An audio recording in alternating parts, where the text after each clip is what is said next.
नमस्कार, मैं हूं पुण्य प्रसून वाजपेयी। दस्तक में आपका स्वागत है। 2016 क्या ये नए तरीके की डिप्लोमेसी का दौर है? इसका शब्द इस्तेमाल इसलिए क्योंकि नए तरीके की डिप्लोमेसी का मतलब होता क्या है, दस्तक में बात आज इसको लेकर जरूर होगी। लेकिन इस नई डिप्लोमेसी के जरिए अंतर्राष्ट्रीय तौर पर जो चेहरे और मानचित्र उभर रहे हैं वह भी चौंकाने वाले हैं। मसलन पहले एक तस्वीर हम आपको दिखलाते हैं। ये बीते 2 महीनों की एक ऐसी तस्वीर है जो बताती है कि बीते 2 महीनों में देश दुनिया में कहां कहां किस किस रूप में टेरर अटैक हुए। और इस अटैक को लेकर इस बात का जिक्र करना जरूरी है कि यह दरअसल दुनिया के अलग अलग हिस्सों में भी होते हैं और उसके साथ ही 1-2 नहीं बल्कि 1.5 दर्जन से ज्यादा देशों में होते हैं। 300 लोग मारे भी जाते हैं, बड़ी तादाद में लोग घायल भी होते हैं। लेकिन हर जगह यही सवाल उठता है कि दरअसल इस तरीके से अगर अटैक हो रहे हैं तो फिर दुनिया के सामने सबसे बड़ी चुनौती है क्या चुनौती इस मामले में माना जाए कि दरअसल दुनिया पहली बार इस बात को समझ नहीं पा रही है कि आईएस का मतलब क्या है? क्या इस बात का समझ नहीं पा रही है कि अगर वाकई conflict of Muslim and Christian जिसका जिक्र हुआ था सिविलाइजेशन को लेकर, उस दिशा में दुनिया जा रही है? कई मायने निकाले जा सकते हैं, चर्चा सब पे होगी। लेकिन शुरुआत दरअसल भारत और पाकिस्तान के संदर्भ में, और पहली बार सुर ऐसा मिलेगा, इस रूप में मिलेगा, यह कभी किसी ने नहीं सोचा था। इसीलिए हमें लिखना पड़ा डिप्लोमेसी 2016। सुनिए जरा। दोनों ममालिक आपस में राब्ते में हैं, जैसे मैंने शुरू में कहा, ताकि फॉरेन सेक्रेटरीज की मीटिंग की तारीख जो है वो तय की जा सके। आपसी सहमति के साथ ये रीशेड्यूलिंग हुआ है। ये नहीं है कि हमने यूनिलैटरली कोई एक ऐसा कदम लिया है और पाकिस्तान उससे नाखुश है।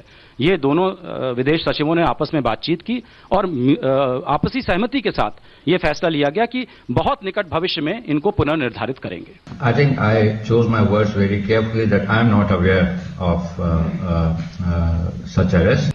We do not have any information regarding the arrest of Maulana Masood Azhar. गजब है, दोनों नहीं जानते मौलाना मसूद अजहर को गिरफ्तार किया गया या नहीं किया गया। दोनों को नहीं पता है कि दरअसल जिस तरीके से कल से आवाज आ रही है और 36 घंटे हो चले हैं कि गिरफ्तारी हुई है, दोनों तरफ से कहा गया। पहले काजी बोले, उसके बाद इधर स्वरूप बोले।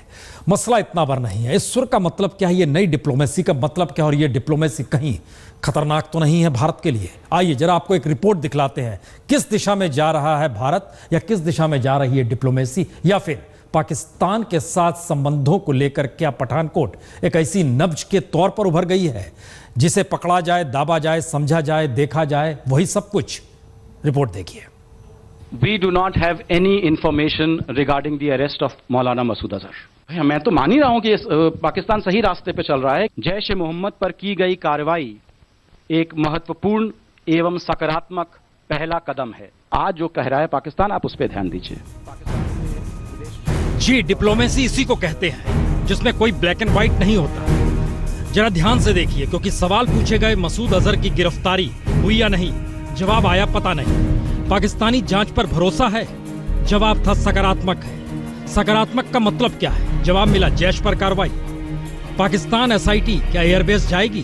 पहले आने तो दीजिए। 26/11 के बाद लखवी की गिरफ्तारी और फिर छोड़ देना, इसका मतलब अभी के हालात पर सिर्फ हम नजर रख रहे हैं। ओबामा ने पाकिस्तान पर निशाना साधा, आपने क्या समझा? हम कुछ नहीं कहेंगे, पूछना है तो अमेरिका या पाकिस्तान से पूछ लीजिए। तो जब सब ठीक है तो फिर बातचीत की तारीख क्यों टली? आपसी सहमति से टली। गजब की डिप्लोमेसी। लगा ऐसे जैसे पाकिस्तान के साथ संबंधों की डोर या तो मोदी नवाज शरीफ की दोस्ती से शुरू हो रही है, या फिर पठानकोट हमले पर पाकिस्तान की कार्रवाई शिमला समझौते से लेकर लाहौर समझौता और 93 के सीरियल ब्लास्ट से लेकर संसद पर अटैक और फिर मुंबई ब्लास्ट तक के दौर से न सिर्फ आगे की है, बल्कि जैश पर कार्रवाई ही दोनों देशों के बीच भविष्य के संबंधों की नब्ज बन चुकी है। यानी पाकिस्तान के सच की जमीन पर पठानकोट पर पाकिस्तान की कार्रवाई रेड कारपेट बिछा रही है और भारत को मंजूर है। तो फिर सवाल कई है, जैश पाकिस्तान में प्रतिबंधित है तो फिर दफ्तर चल कैसे रहे हैं? दफ्तर चल रहे हैं और उसे सील किया जा रहा है, तो फिर 2003 में यूनाइटेड नेशन में पाकिस्तान ने उसे प्रतिबंधित क्यों माना? मसूद अजहर और लखवी में अंतर है क्या? कौन से कानून के तहत लखवी छूटा और कौन सा कानून जैश पर लागू होगा जिससे वो छूट नहीं पाएगा? मुंबई हमलों के बाद पाकिस्तान ने लश्कर को प्रतिबंधित माना, लेकिन जमातुल दावा को नहीं। भारत हाफिज सईद को लश्कर का चीफ मानता है, पाकिस्तान जमातुल दावा का चीफ मानता है। कश्मीर में आतंक करने वाले यूनाइटेड जिहाद काउंसिल को पाकिस्तान पाल पोस क्यों रहा है?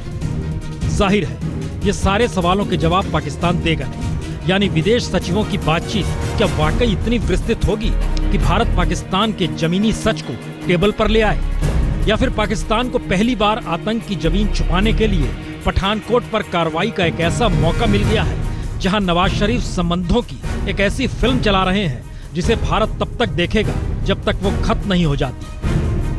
क्योंकि बैंकॉक में एनएसए की मुलाकात, इस्लामाबाद में विदेश मंत्री का डिनर, लाहौर जाकर प्रधानमंत्री को जन्मदिन की बधाई देना, यानी ये सारी स्थिति बतलाती है कि नाना करते हुए भी डिप्लोमेसी की एक ऐसी फिल्म दिसंबर में दोनों देशों ने शुरू की जिसमें फंसा कौन, यह फिल्म के खत्म होने के बाद ही पता चलेगा। The two foreign secretaries have mutually agreed, so I don't understand. मियां बीबी राजी तो क्या करेगा काजी? मियां बीबी राजी तो क्या करेगा काजी? क्या हालात इन दोनों देशों के बीच डिप्लोमेसी को लेकर इस रूप में आकर खड़े हो गए हैं? बहुत सारे सवाल हैं, अब से नहीं, विभाजन के दौर से इस देश के भीतर कई युद्ध भी लड़े गए, लेकिन सवाल वही था, पाकिस्तान की नीति में कभी कोई परिवर्तन नहीं आया। तो क्या भारत पहली बार डिप्लोमेसी 2016 के तहत बहुत कुछ को बदल रहा है, या फिर यह माना जाए कि दरअसल दुनिया में जो कुछ हो रहा है उस दिशा से भारत ने आंखें मूंद ली हैं, या यह कहा जाए कि दुनिया में जो हो रहा है उन सब के बावजूद भारत अपनी विकास दर को ही सब चीज का मापक मान रहा है। आइए जरा आपको रिपोर्ट दिखाते हैं जिस बात का जिक्र अमेरिका करके चला गया, भारत उस पर खामोशी क्यों बरत रहा है, और खामोशी बरत रहा है तो फिर संकेत क्या है? When politicians insult Muslims, whether abroad or our fellow citizens, it's just wrong. 24 घंटे पहले ही अमेरिकी राष्ट्रपति ओबामा ने मुस्लिमों को लेकर दुनिया को समझाया भी और पाकिस्तान कैसे आतंकवादियों के लिए सुरक्षित जमीन बन रहा है ये बताया भी। In the Middle East, in Afghanistan and parts of Pakistan, in parts of Central America and Africa and Asia, some of these places may become safe havens for new terrorist networks. लेकिन 24 घंटे बाद आज जब पाकिस्तान को लेकर यह सवाल विदेश मंत्रालय के प्रवक्ता से पूछा गया तो जवाब क्या था, खुद ही सुन लीजिए। नहीं, मैं उस पर कोई कमेंट नहीं करना चाहूंगा। वो पाकिस्तान से आप पूछें या अमेरिका से आप पूछें। तो क्या पठानकोट हमले पर पाकिस्तान कार्रवाई को लेकर भारत इतना सकारात्मक हो गया है कि वह दुनिया के उन हालातों से आंख मूंद रहा है जो बीते 2 महीनों के दौर में यूरोप और एशिया के दर्जनों देशों को आतंक से लहूलुहान कर रहे हैं, और आज भी जकार्ता में हमला हो गया।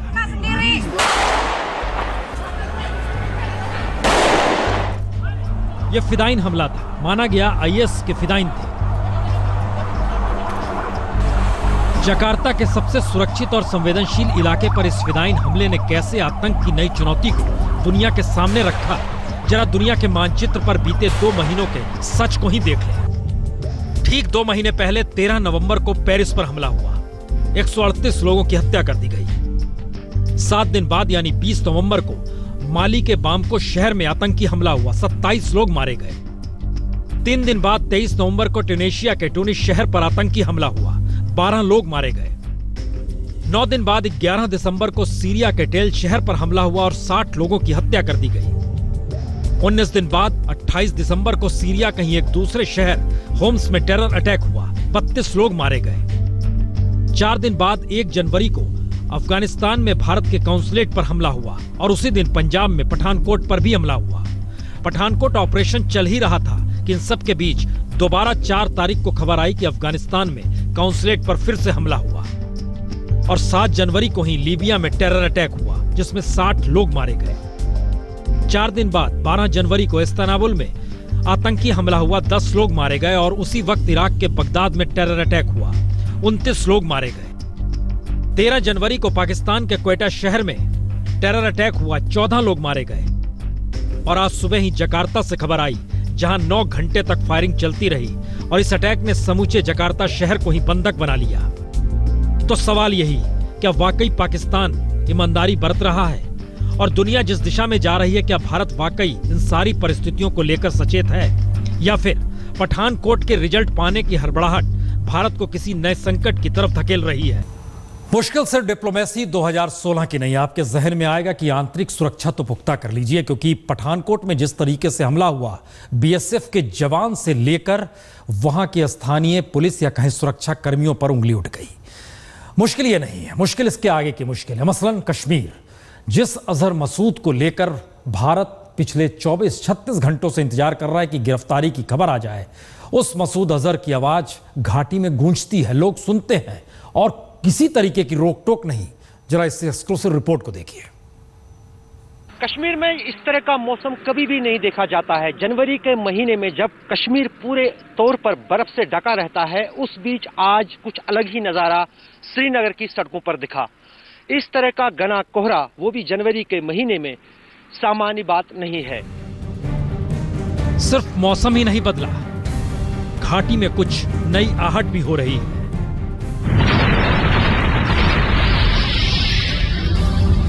लेकिन ये आहट तो 90 के दशक का सच है और मौजूदा वक्त में ना तो ये सच है और ना ही कोहरे में डूबे डल लेक।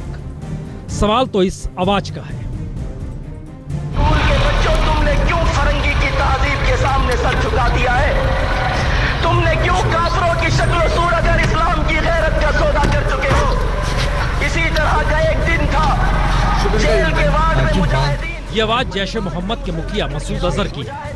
श्रीनगर की सड़क पर दौड़ती टैक्सी में बैठी सवारी और किसी की नहीं बल्कि मसूद अजहर की तकरीर सुन रही है। पेशाब भी फेंका गया है, मां बहन की गालियां भी दी गई है, मगर जब जेल में ये मुजाहिद इकट्ठे हुए, इज्जत के सलमात से पढ़ते रहे, जिक्र की महफिलें सजाते रहे, तालीम और ताल्लुम करते रहे, जिहाद कश्मीर के नारे लगाते रहे, लब्बैक अल्लाहुम्मा रही। यानी जिस आतंकवादी की गिरफ्तारी की खबर का इंतजार कल से समूचा भारत कर रहा है, उस आतंकी की आवाज खुले तौर पर घाटी में गूंजती है और इसे कोई रोकने वाला नहीं। मोबाइलों में भी आज डाउनलोड करो, नेट पे भी मिलता है, सही भी जगह पर इस वक्त ये चल रहा है। दुनिया के किसी भी कोने में ढूंढो इसकी कैसेट, वो वहाँ भी मिलता है। तो क्या कश्मीर में कोई व्यवस्था नहीं जिससे भारत के खिलाफ मसूद अजहर के जहर को रोका जा सके?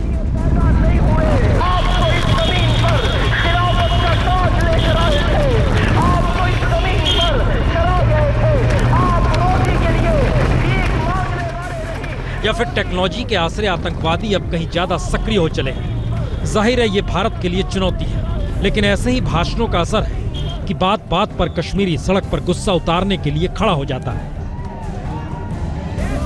यह गुस्सा 2 दिन पहले ही एक युवा कश्मीरी के लापता होने के बाद आज उसके मृत हालात में मिलने के बाद उफन पड़ा। तो सवाल फिर वहीं पर आ गया, क्या कश्मीर में वाकई कोई ऐसी सत्ता आएगी जो इस तरीके से हालात को रोक सके? मौजूदा वक्त में तो राज्यपाल का शासन है, लेकिन क्या पीडीपी के साथ मिलकर बीजेपी घाटी में भी बदलाव ला सकती है? वह बदलाव जिसका जिक्र वह दिल्ली में करती है, या फिर हालात कश्मीर के उसके हाथ से भी बाहर है? अशरफ वानी, श्रीनगर, आज तक। तो मुश्किल यह नहीं है कि पाकिस्तान से खबर आए कि अजहर मसूद को गिरफ्तार किया गया। मुश्किल यह भी है कि किस रूप में कश्मीर के भीतर जिस तरीके से जिहाद, जंग अपने तरीके से आतंक के जरिए छिड़ा गया, उसे रोका जा सके। जिस आवाज की गूंज लगातार गूंज रही है, उसे रोक नहीं सकते हैं। पीडीपी अभी भी वहां पर इस संशय की स्थिति में है, या बीजेपी के साथ जाए या ना जाए। बीजेपी चाह रही है सत्ता में साथ रहना है, क्योंकि वो अपने अनुकूल परिस्थितियां चाहती है। इन सब के बीच कश्मीर को मुख्यधारा से कैसे जोड़ा जाए, यह भी क्या एक सवाल है। सवाल यह इसलिए क्योंकि देश के सिर्फ कश्मीर के हिस्से का सवाल नहीं। हम आपको एक दूसरा हिस्सा दिखलाते हैं, मसलन मालदा।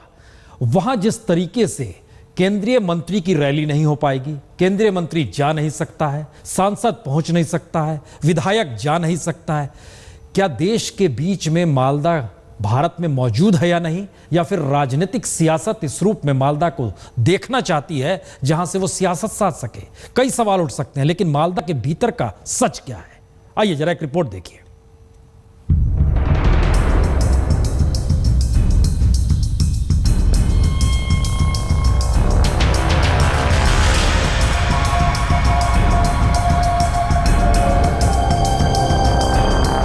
नक्शे पर चमकता है मालदा जिला है, जो भारत में ही है, लेकिन जिस तरह के हालात मालदा में बने हैं और जिस तरह ममता सरकार किसी भी नेता, विधायक, सांसद या मंत्री तक को मालदा जाने से रोक रही है, उसमें लग ऐसा ही रहा है जैसे मालदा भारत से हटकर कोई एक अलग टापू है। क्योंकि बांग्लादेश से लगभग सटे हुए मालदा की पहचान झटके में इस तस्वीर के जरिए बदल गई। 10 दिन पहले जिस तरह लाखों लोग सड़क पर निकल आए, हथियारों को लहराते हुए निकले, थाना फूंक दिया गया, पुलिस की गाड़ियों को आग के हवाले कर दिया गया, उसने कानून व्यवस्था को ताक पर रखने और ममता सरकार के सियासी नजरिए को भी उभार दिया। ममता ने हिंसा को रोकने की पहल की या नहीं और मालदा का सच बाहर आए ही नहीं, इसके लिए हर राजनीतिक दल को ममता बनर्जी ने रोक दिया। और तो और 4 दिन बाद होने वाली केंद्रीय मंत्री नितिन गडकरी की रैली की इजाजत भी नहीं दी। तो सवाल यही, आखिर मालदा का सच है क्या? और वो कौन सा सच है जिसे बाहर ना लाने की वजह से ममता बनर्जी हर किसी को मालदा जाने से रोक रही है?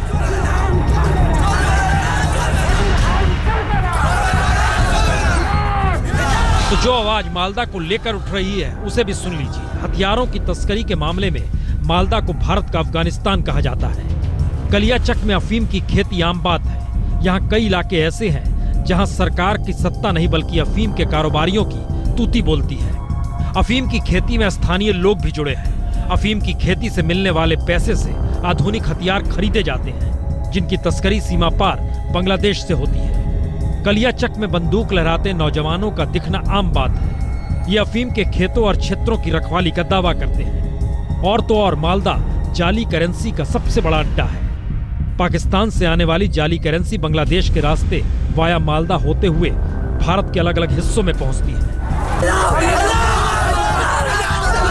और कानून व्यवस्था ताक पर रखकर चलने वाले मालदा का सच सामने न आए तो इसके लिए सांप्रदायिक राजनीति तले मालदा को बार बार ढकेल दिया जाता है। 2010 में डिगांग और 2013 में केनिन में दंगे हो चुके हैं।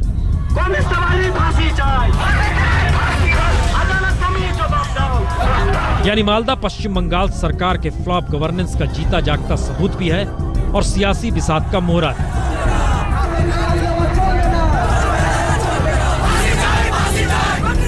और मालदा हिंसा के जरिए हथियारों और जाली करेंसी से जुड़े लोगों की कहीं ना कहीं ममता सरकार को बंधक बनाने की स्थिति में। कॉमेडी नाइट विद कपिल में पलक का किरदार निभाने वाले किक्कू शारदा को गिरफ्तार कर लिया गया है। बाबा राम रहीम की नकल करने की वजह से उन्हें गिरफ्तार किया गया है। हरियाणा पुलिस उन्हें मुंबई से गिरफ्तार कर कैथल लाई है, जहां कोर्ट ने